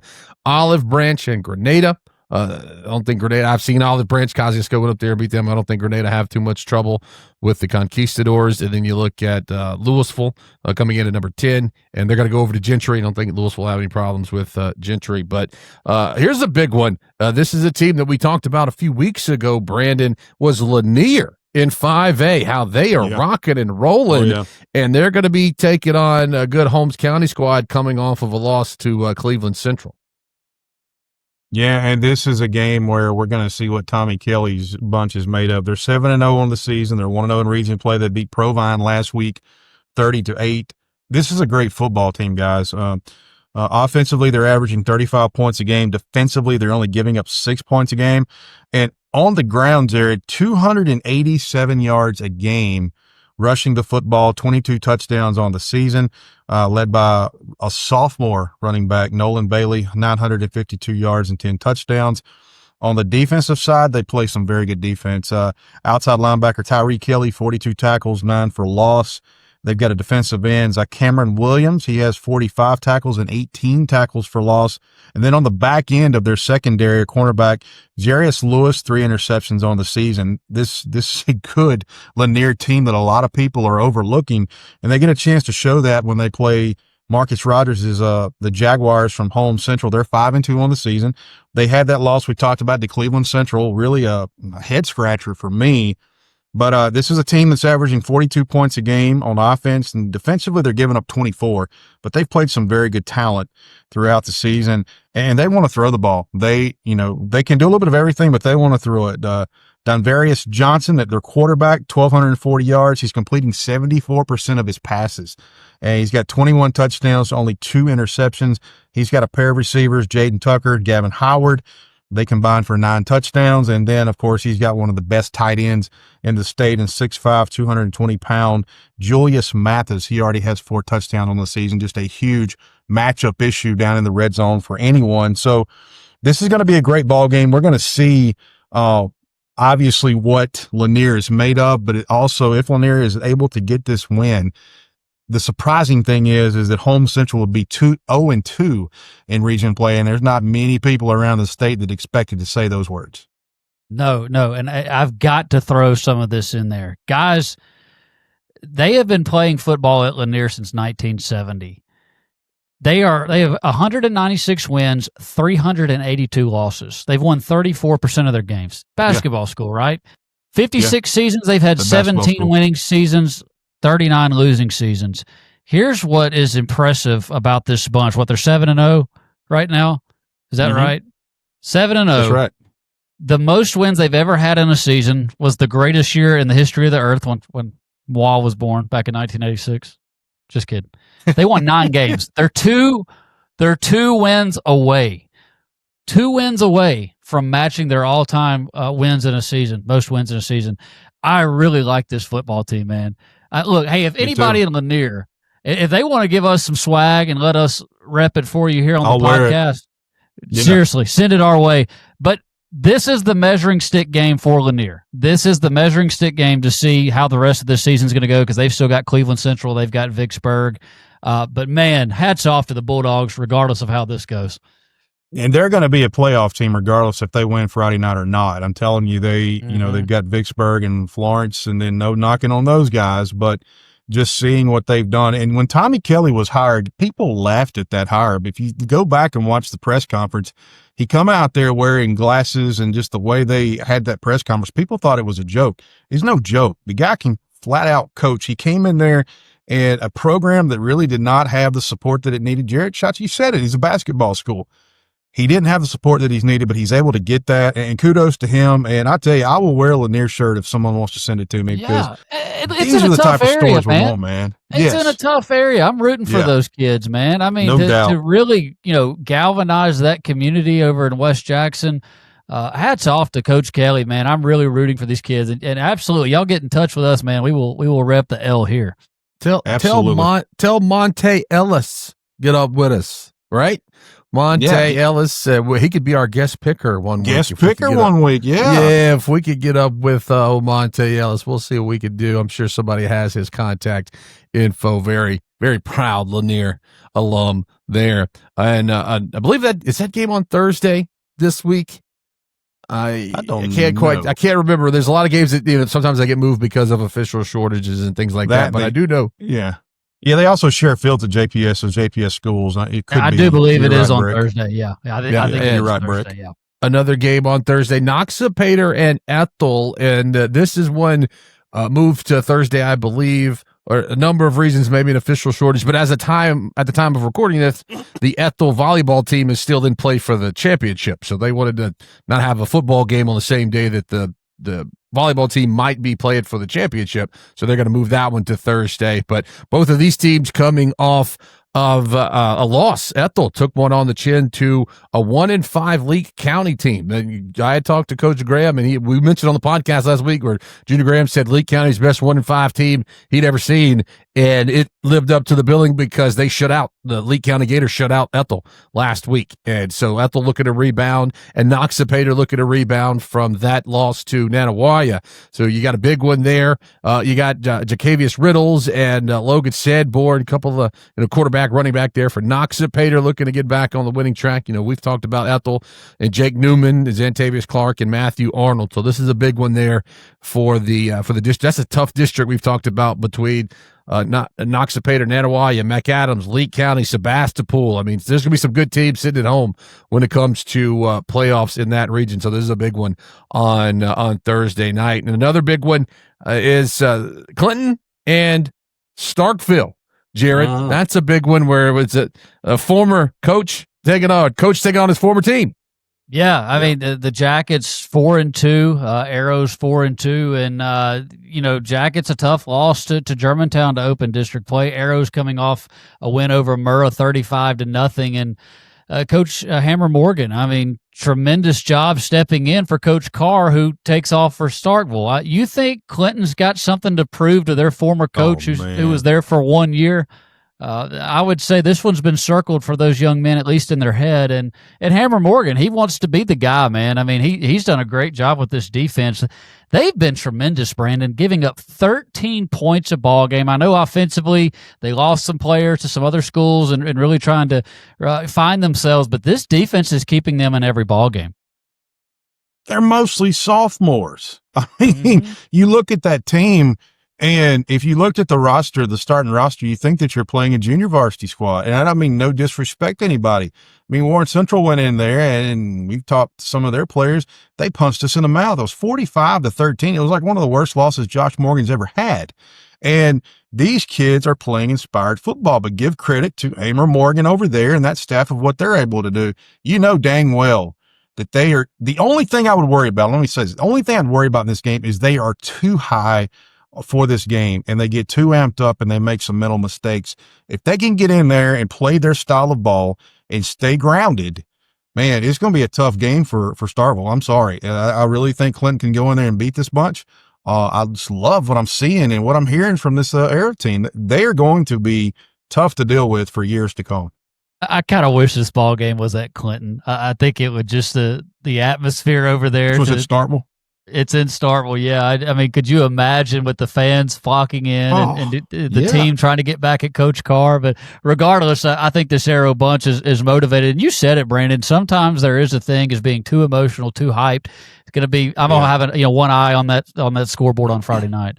Yeah, we might have to get old Ray Coleman on sometime and talk about this Clinton Arrows squad. Yeah, and so we'll see how it goes after this week. But another one that we want to talk about involving a metro area team, Petal and Brandon. And, Jake Wimberly not able to be with us tonight, so we'll kind of all talk about this one as we previewed it. We said Petal, kind of the hot team, coming off the big win over Oak Grove, Brandon. And Jake told us last week that Brandon, all the Rankin County teams kind of struggling on offense. They're going to have to find a way to score, Brandon, if they want to beat the Panthers. Well, I'll tell you what, Petal, I will thumb wrestle anyone over this. Petal is the hottest team in 7A in the entire state, maybe the hottest team in the entire state at all. They're averaging 27 points a game on offense. Defense giving up 20. I mean, they've played a tough schedule. That may come down a little bit. 5-2 on the year. Obviously, they're 1-0 in region play, knocking off Oak Grove, a very good Oak Grove team last week. Caden Bolton is a quarterback. Belton, Caden Bolton, quarterback, very explosive. The RPO, he does it well. Trey Barnes, a wide receiver. Ashley Brown, a kid that Chris Brooks had pointed out in preseason, thought was going to be special. He has really showed up and done a good job. And then a big offensive line. Defensively, they're great. They're really good. But I want to tell you guys something. These are and this is why I think they're the hottest team in 7A. They are 4-0 since they lost to Columbia. Here are the four teams that they have beaten since losing to Columbia: Gulfport, Clinton, we just talked about Clinton, West Jones, and then Oak Grove. Tell me any team that can go in and play Columbia, obviously got beat by Columbia, but those next four, and you go in and you win all four of them. These kids are starting to believe what Marcus Broyles does, the style of football that he plays, and Shots talked about it earlier, the old school lineup, smash you in the mouth. He's been successful everywhere he has went, maybe the best coach in the state. Now, it's going to pain some people over in Rankin County for me to say this, but has Lance Pogue lost his ability to relate to high school athletes? Am I too harsh saying that? Because you had a Brandon team as talented as any in the state. You got Tyson Robinson. I know he's been hurt. Tyson Robinson, who is getting recruited by everyone under the stars, okay, probably going to be the best back in the country next year. You got a quarterback in Shaq who was getting flirted with by Steve Sarkisian at Texas. He was over on the Texas sideline. And I know they graduated some talent, but they have a great defense, and they have some kids, Elijah Morey, LaHare Bowles, Cam Oscar. They have kids at the wide receiver position that I think need to step up. But this is a Brandon team that is only averaging 13 points a game. And we saw that Northwest ranking game, and not a knock at all against Devin Cooper's Northwest ranking team, but that was a brutal ball game to watch from an offensive standpoint. And their defense is giving up 20 points. The defense, Breck, can only do so much. You have to be able to score points. And I think it's going to be hard to do it against Petal this Friday night. They've kept them in every ball game. This defense has, and eventually you got to wonder how much is left in the tank when the defense is going out there and trying to get the offense off the field for your counterpart. Man, and the offense is going 3 and out, turning the ball over, whatever the case may be. Eventually, the defense is going to say, "The heck with this, man! We're putting our body and everything on the line and not getting any rewards." Man, with that offense, with the personnel they have, it is mind blowing that they're only averaging 13 points a game. I mean, they better look. They had the off week. I think Coach Pogue and crew, I think they're going to find a recipe to find some success. They have no choice. They've got some brutal ball games coming up. They really do. They have got to get this offense going. I'm thinking the off week is going to get them. I'm not going to say they're going to come out like juggernauts, but I think they're going to get something figured out. Here's what I think they need to do. I think, and this is backwards of what you mostly hear, I think they need to set up the pass through the run, okay? Most people try to set up the run through the pass, vice versa, or pass the run. They need to run the ball first and then try to throw it. Like you've got Tyson Robinson. You've got one of the best in the country when he's healthy back there. I think, what was it, when he came back against Starkville, his first time he touched the ball, he went, 57, 58 yards, something like that. I think that's what Jake said. You've got a great quarterback, and I know the receivers are struggling, but, you need to do something to pull safeties up, get 7, 8 in the box, and then try to go over the top with something, to do something to keep them honest. And, maybe that's some high percentage throws out in the flat. I don't know what the answer is, but I do find it odd that Sam Williams, the coaching staff that he had, I do believe that most of them stayed at Brandon. And I don't know if it's a philosophy difference or what the issue is, but you have to ask yourself, and I mean, again, people aren't going to like me asking this, but let's ask the hard question here. Has Coach Pogue, has he got too long in the tooth where he cannot relate and teach these kids anymore? It happens to all the great coaches. Is he done? He's retired a couple of times, but he's come back, and I was excited he came back. I'm one of the ones that said with him at the helm at Brandon, they can win a state title, but I'm not seeing it yet, and they have the talent there. And I know the kids can do it. I saw them, scrimmage against Warren Central. Their starters were off the chain. So I'm just wondering what's going on over there. But I tell you, it does not get easier when you've got a Hall of Fame coach and Coach Marcus Bowles with a good pedal team coming to see you this Friday night. Yeah, it's the old saying, like with a lot of older athletes, they don't quit the game quits them, right? Yeah. That sort of mantra there. That's what Brandon is asking here. But looking at some other ball games, you got South Panola and Saltillo. South Panola got a big win this past week. We also have Brookhaven and Summerall. That's a big one. And then our pal, Brandon, North Panola.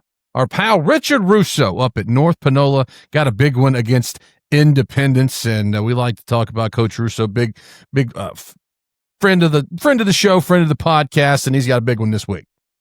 Yeah, Russo, if you don't know him, he is just a gem of a person. Always got a smile on his face. And up there at North Panola, they're taking on a very good Independence team this week. Chris Clanton's bunch, they're 4-2, 1-0 in region play. They beat Holly Springs last week, 47-6. Offensively, they are averaging 26 points a game, and on defense, they are yielding 18. I think their Independence is a surprise team in 3A North that we're going to keep our eye on. Obviously, you've got the good ones with Noxubee County and Choctaw County and all that. But I think Independence is someone that could potentially make some noise. And the thing about it is Richard Russo actually coached at Independence from 2013 to 2019. But for the ball coach over at North Panola, they're 3-4 on the season. They did lose last week to Coahoma County, 36 to 14. Offensively is where their talent is. They've got 22 points a game. Defensively, they're struggling. They're giving up 34 points a game. But they do have a freshman athlete, Stetson Rayford. He's got 452 yards on this season with 7 touchdowns. And defensively, a linebacker, DJ Presley. I don't know if he's any kin to Elvis. It is kind of close. 45 tackles and 17 tackles for loss. So anxious to see how this one plays out. I know it'll be a big game for Independence, but all the best to Coach Russo and the boys from Sardis, Mississippi. And we'll jump over into MAIS real quickly. Lamar and Starkville Academy, they're going to be tying up. That's a big one. You got Copiah taking on Prep. Tri-County's going to be taking on Central Hines. And Jared, I'm not sure anyone can handle MRA, but Park Lane, they're talented. I've said it plenty of times. I saw them put up 70 points on George Wilcox and Leak Academy last year in the state championship game. So it's not just going to be a cakewalk for Coach Davis and MRA over the Pioneers. Not going to be a cakewalk at all. But who wants to play MRA right now? I don't know. If you're Park Lane, you're hoping that the bye week maybe cooled MRA off a bit, or if you're an MRA fan, you're thinking, we're just getting healthy and getting ready for this second win, second stretch. Park Lane 7-0, MRA 6-1. Park Lane 4 shutouts in a row. I mean, they are doing outstanding on the defensive side. Offensive scoring 36 a clip. They're led by quarterback Braxton Hughes, 233 yards on the ground, also by Tanner Kaiser, 183 through the air. So this is a really good football team led by Hughes and then Kaiser on the ground. But MRA, we've talked about Sam Stockett, almost 2,000 yards passing. He doesn't make mistakes, 16 touchdowns, 5 picks.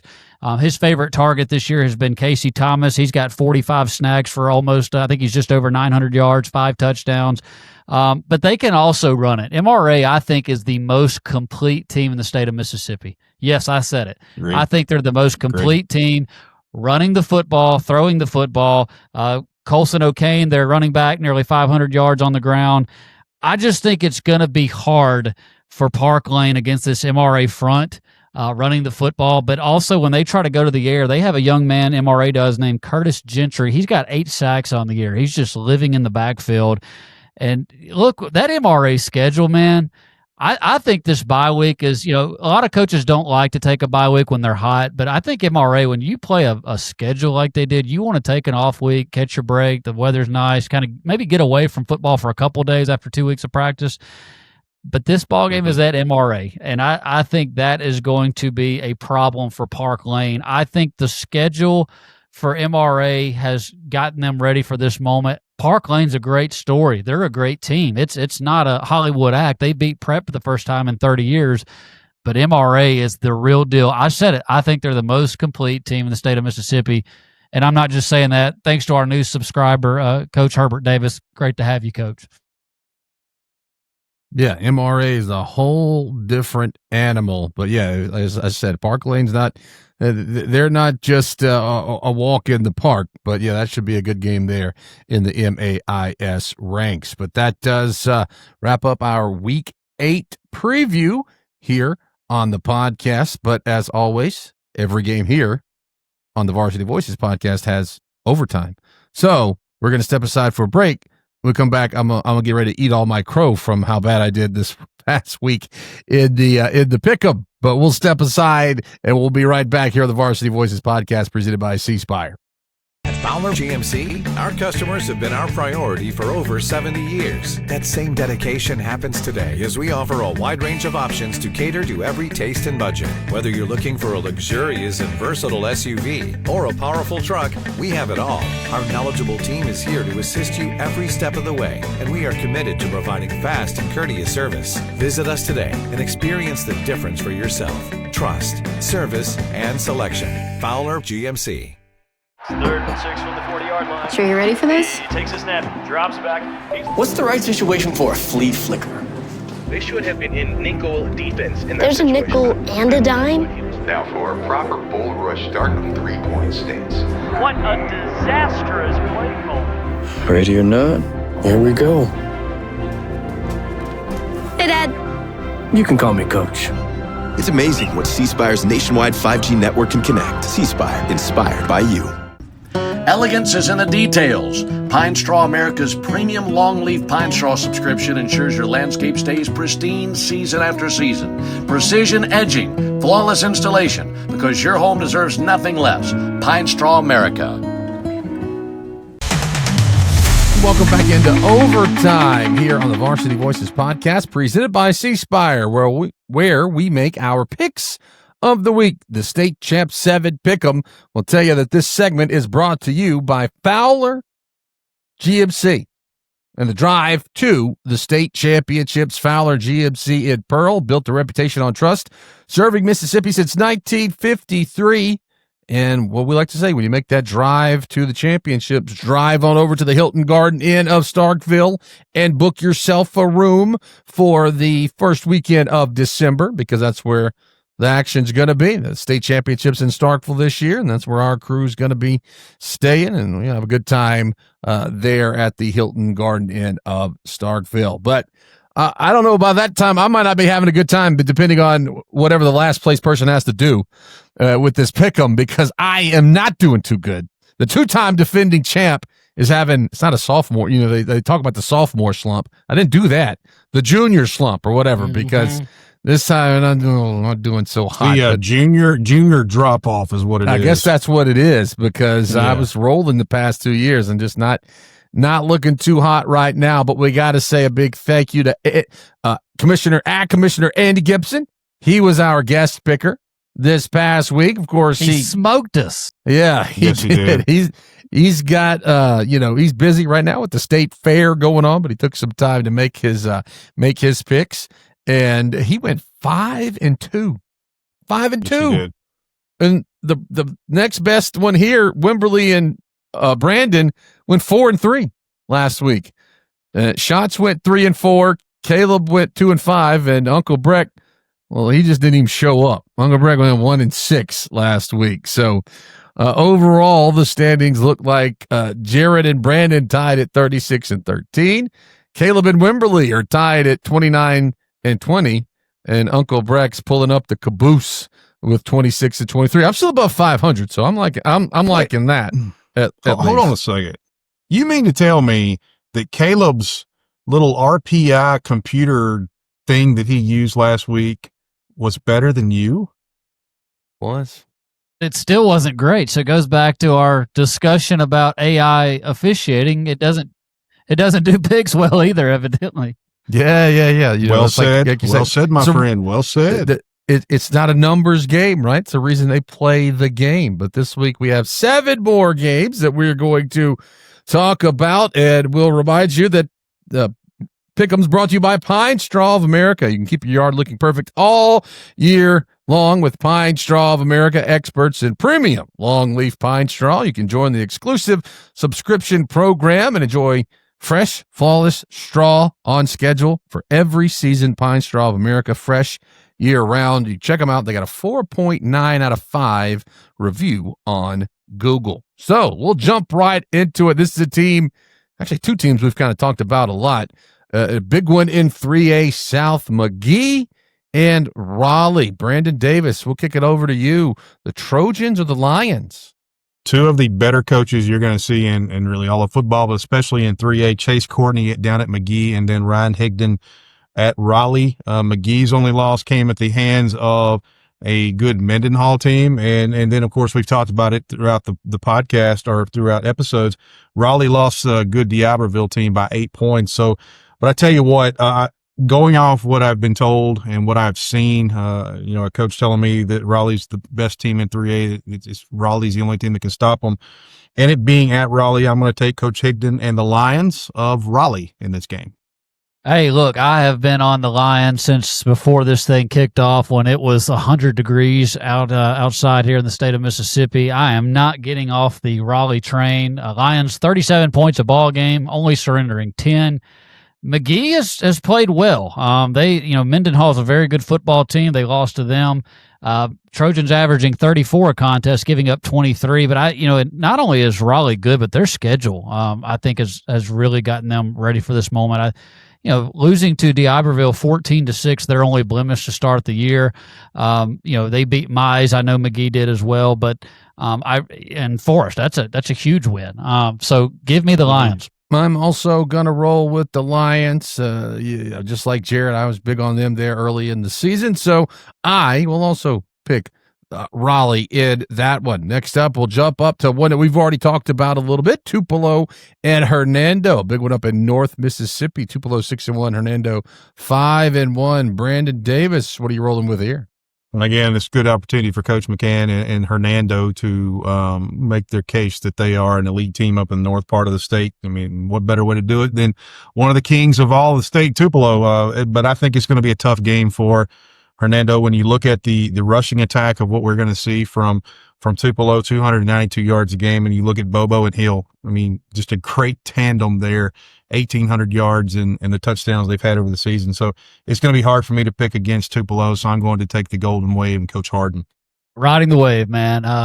Ground and pound defense. I know Hernando can sling it a little bit, but Tupelo just too strong, too powerful, going with the Golden Wave.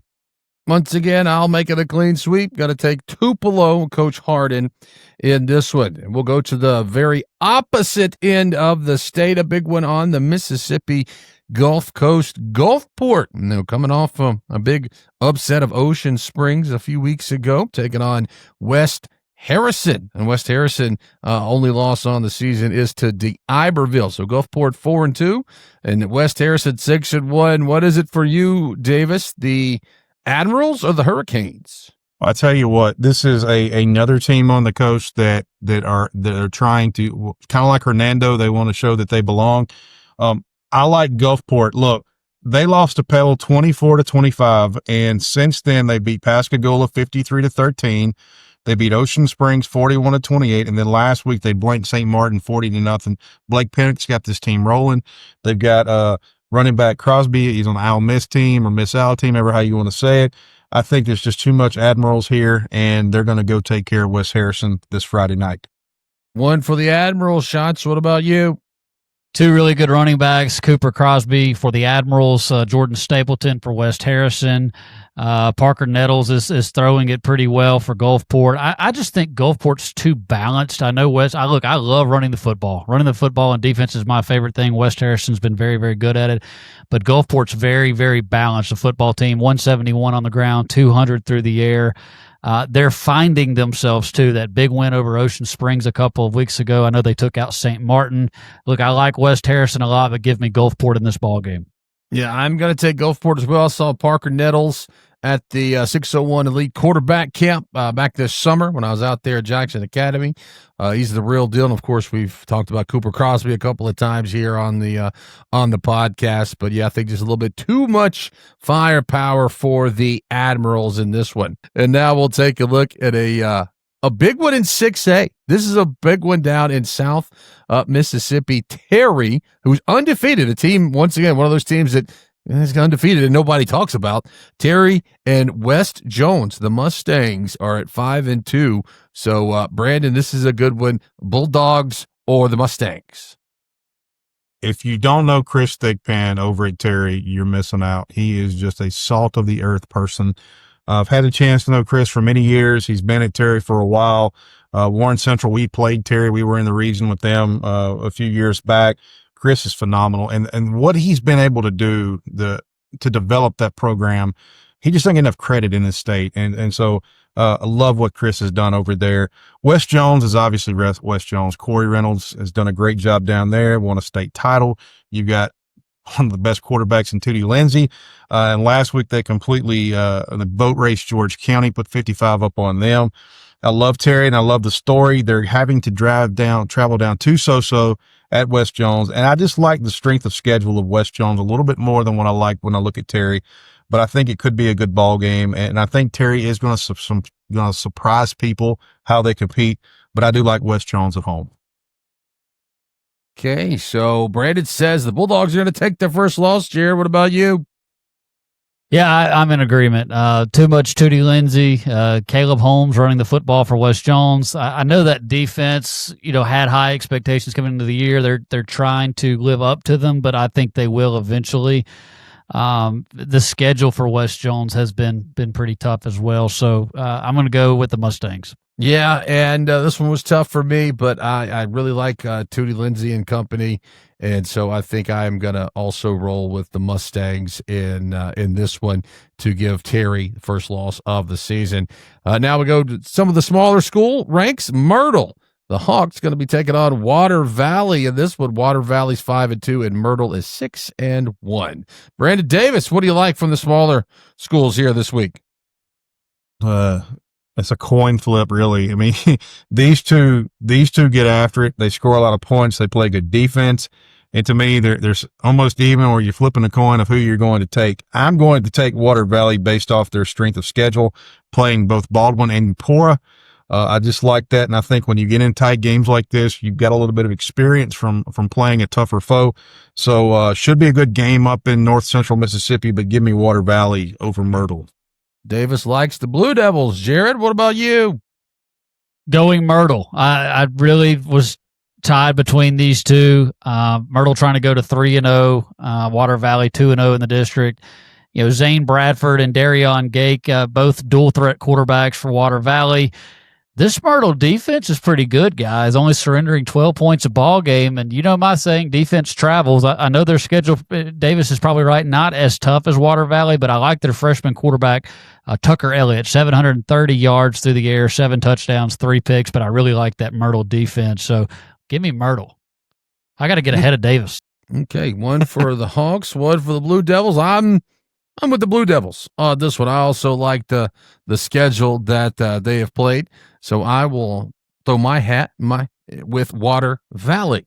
And finally, our final game of the week, our final pick'em, is a rematch of last year's championship game. So these two teams are both in the north and in the same district this year. Noxubee County is going to be taking on Choctaw County. The Chargers are 5-2. Noxubee County 4-3. Choctaw County had no problem with Aberdeen this week, and Noxubee was upset, a little bit of an upset by Winona. But yeah, this was a great championship game last year. Should be another good one this week. Brandon, what are you rolling with, the Tigers or the Chargers? I hate to say anything negative about either one of these teams, but I'm wondering if Noxubee County isn't beat up. Look at the schedule they've played. Heidelberg, I know it started the season, but Heidelberg, Shannon, Louisville, West Point. They beat Philadelphia, but they had to beat them in overtime. Not a knock on Philadelphia, but they struggled to beat Philadelphia. And then you said it, Breck, last week, really a surprise loss to Winona. So I wonder if the season is starting to wear on them a little bit. Maybe they're having some issues at depth, but they are a fantastic program. But when I look over at Choctaw County, I see head coach Dylan Mitchell and KJ Cork is still there. And these two, they can make magic happen. This game is in Ackerman. So with that being said, and how Noxubee really seems to be there on a slide a little bit, I'm going to take Choctaw County in this game. One for the Chargers. Shots. Are you rolling with Noxubee or Choctaw? You know, this is another one I've gone back and forth, and I'm with Davis. I just think the schedule has just beaten down the Tigers. And it's something they do every year, but has the injury bug finally caught up with them this year as they it's a terrible time to be banged up. When you've got to head on the road to Choctaw County, it is not a good time to be banged up. As he said, KJ Cork is there. Noxubee more balanced, but I don't know where their head's at right now coming off of that schedule.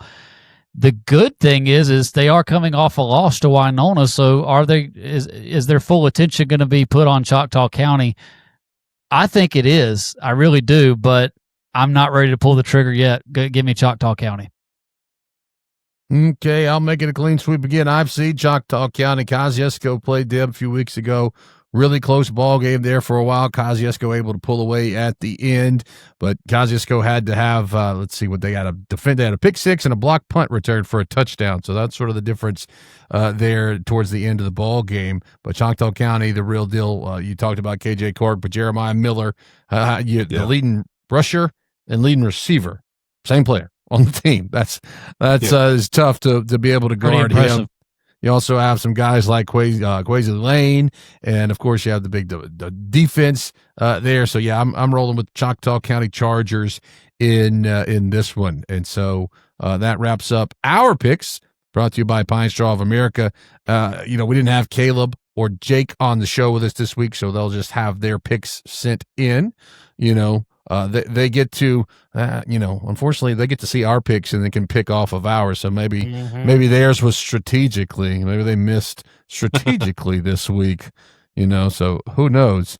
But they'll have those, and we'll have them on the screen for you for this week. But that does indeed wrap up this week's edition of the Varsity Voices podcast. We thank you for tuning in, whether you're on YouTube, Spotify, Apple Podcasts. Be sure to subscribe on one or all three of those platforms. Leave us a rating, and of course find us on social media at State Champ Radio on X or Twitter, State Championships Radio Network on Facebook, and scrn.live. That is our actual website. And of course, if you're a player or a broadcaster or something, send us in those clips. We want to use them in the podcast. We use them in transitions, in between quarters. And as I said, even if you don't have a commentary with it, if it's just a great play, we love seeing great one-handed catches. I think we have saw the Tri-County kick six this week. Tri-County had a kick six on a field goal. They ran it all the way back like 80-something yards. No commentary there, but we'll throw things like that in the podcast as well, just to highlight everyone and the great performances from around the state. But that does it for us. For Brandon Davis, for Jared Schatz, I'm Breck Riley. You've been listening to the Varsity Voices podcast, presented by C Spire. Genuine Mississippi, grown and raised and crafted, made. Genuine Mississippi.